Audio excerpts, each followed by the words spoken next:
Hashimiyah, Jakarta. Saya jurusan Ahwalus Syakhsiyah, Fakultas Syariah. Oke teman-teman, di video kali ini saya akan menjelaskan tentang pengertian administrasi manajemen peradilan agama. Tonton sampai selesai ya. Iya, jangan lupa like, komen, dan share sebanyak-banyaknya. Matur thank you.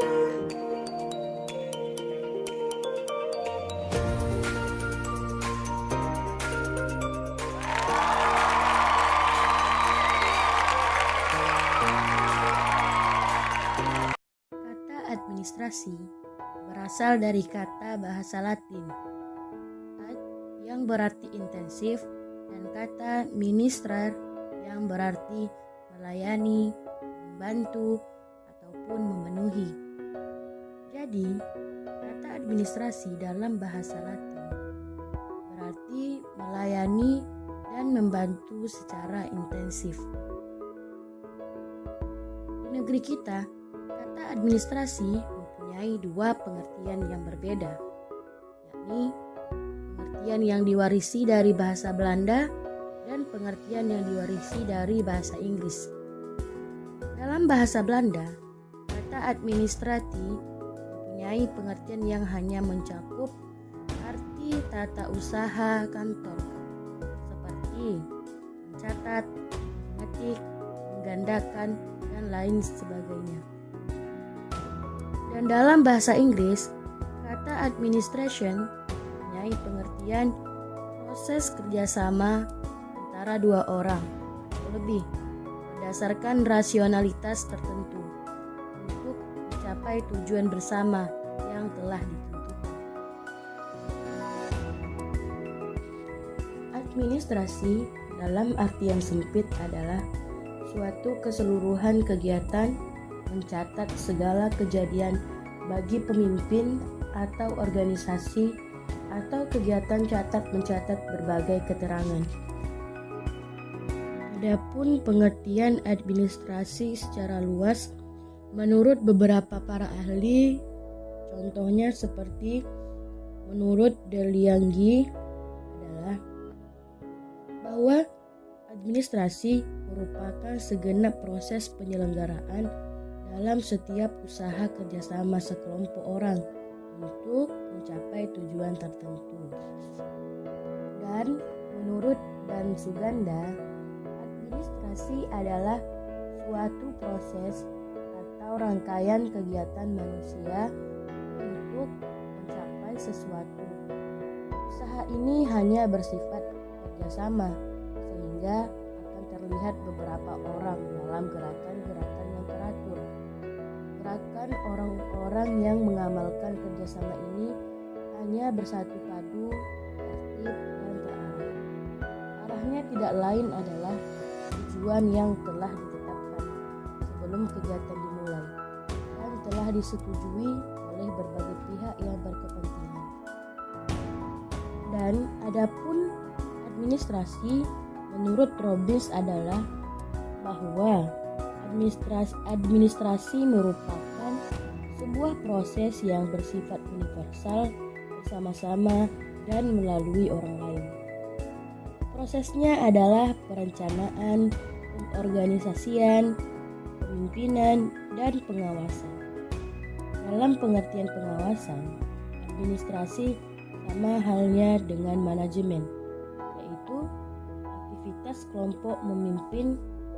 Artinya bahwa tugas atau peranan administrator sama dengan tugas atau peranan manajemen.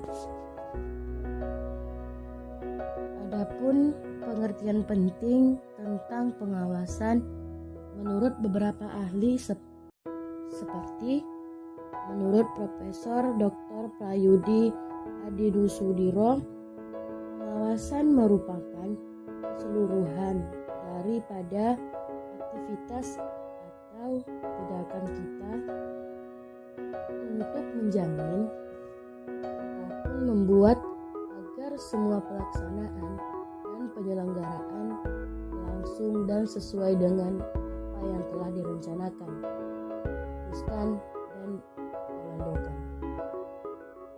Sedangkan menurut Sondang P. Siregar, mengidentifikasi pengawasan sebagai suatu proses pengamatan di pelaksanaan seluruh kegiatan sedang dilaksanakan dapat berjalan sesuai rencana.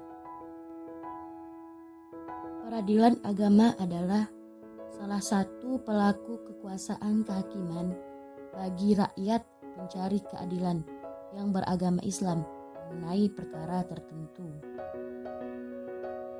Jadi, administrasi peradilan agama adalah suatu proses penyelenggaraan oleh aparatur pengadilan agama secara teratur dan diatur guna melakukan perencanaan, pelaksanaan, dan pengawasan untuk mencapai tujuan pokok yang telah ditetapkan semula. Proses tersebut meliputi 6 hal. Yang pertama, menghimpun. Menghimpun adalah kegiatan-kegiatan mencari dan mengusahakan tersedianya segala keterangan yang terjadinya belum ada dalam data, berdasarkan di mana-mana, sehingga siap untuk digunakan bila mana diperlukan. Dan proses kedua adalah mencatat. Mencatat yaitu kegiatan membubuhkan dengan berbagai peralatan tulis keterangan-keterangan yang diperlukan, sehingga terwujud tulisan yang dapat dibaca, dikirim, dan disimpan. Dalam perkembangan teknologi modern sekarang, termasuk pula materi keterangan-keterangan itu dengan alat perekam suara hingga dapat didengar, misalnya pencatatan pada pita tap.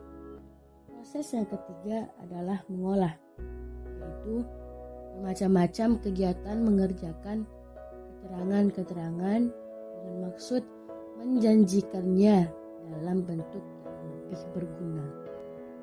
Proses yang keempat adalah menggandakan, yaitu kegiatan memperbanyak dengan berbagai cara dan alat sebanyak jumlah yang diperlukan.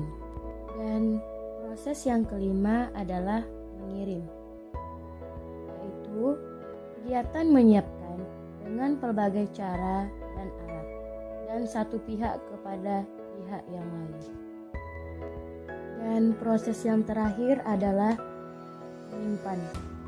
Yang dimaksud dengan menyimpan yang itu kegiatan menaruh dengan berbagai cara dan alat di tempat tertentu yang mau.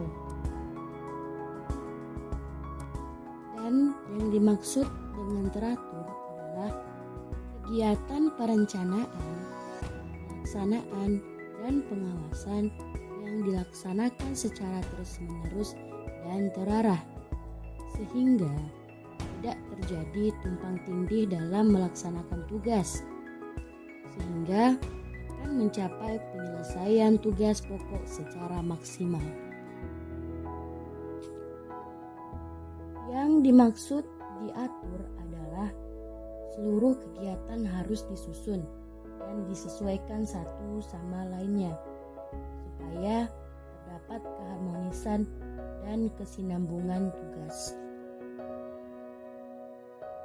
Adapun tugas dan wewenang pengadilan agama berdasarkan Undang-Undang Nomor 7 Tahun 1989 beserta perubahannya, yaitu yang pertama, tugasnya memeriksa, memutuskan, dan menyelesaikan perkara di tingkat pertama antara orang-orang yang beragama Islam, yaitu di bidang perkawinan, waris, wasiat, hibah, wakaf, zakat, infak, sedekah, dan ekonomi syariah.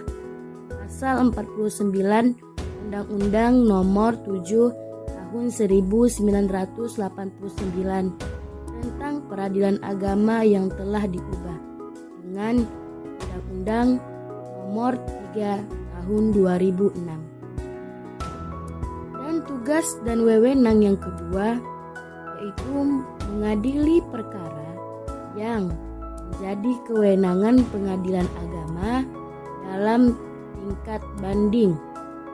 Ini terdapat dalam pasal 51 Undang-Undang Nomor 7 Tahun 1989 tentang peradilan agama. Dan tugas yang ketiga yaitu mengadili di tingkat pertama dan terakhir sengketa kewenangan mengadili antar pengadilan agama di daerah hukumnya. Pasal 51 Undang-Undang Nomor 7 Tahun 1989 tentang peradilan agama. Dan tugas yang keempat memberikan keterangan, pertimbangan, dan nasihat tentang hukum Islam kepada instansi pemerintah di daerah hukumnya apabila diminta. Ini terdapat dalam pasal 52 Undang-Undang Nomor 7 Tahun 1989 tentang peradilan agama.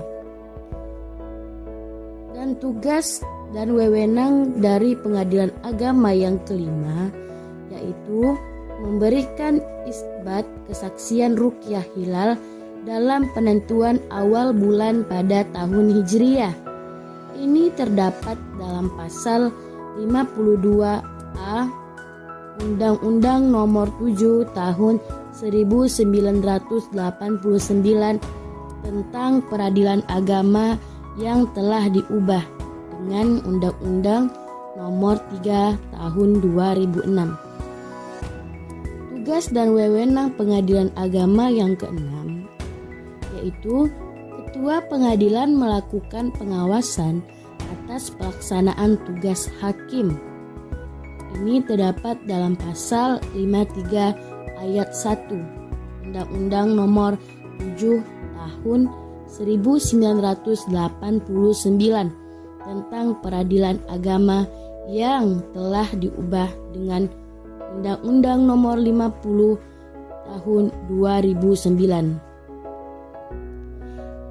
Dan tugas dan wewenang yang ketujuh adalah Ketua Pengadilan melakukan pengawasan terhadap pelaksanaan tugas dan perilaku panitera, sekretaris, dan jurusita di daerah hukumnya. Ini terdapat dalam pasal 53 ayat 2 Undang-Undang Nomor 7 Tahun 1989 tentang peradilan agama yang telah diubah dengan Undang-Undang Nomor 50 Tahun 2009. Dan yang terakhir dari tugas dan wewenang Ketua Pengadilan Tinggi Agama melakukan pengawasan terhadap jalannya peradilan di tingkat pengadilan agama dan menjaga agar peradilan diselenggarakan dengan seksama dan sewajarnya. Ini terdapat dalam pasal 53 ayat 3 tahun Undang-Undang Nomor 7 Tahun 1989 tentang peradilan agama yang telah diubah dengan Undang-Undang Nomor 50 Tahun 2009.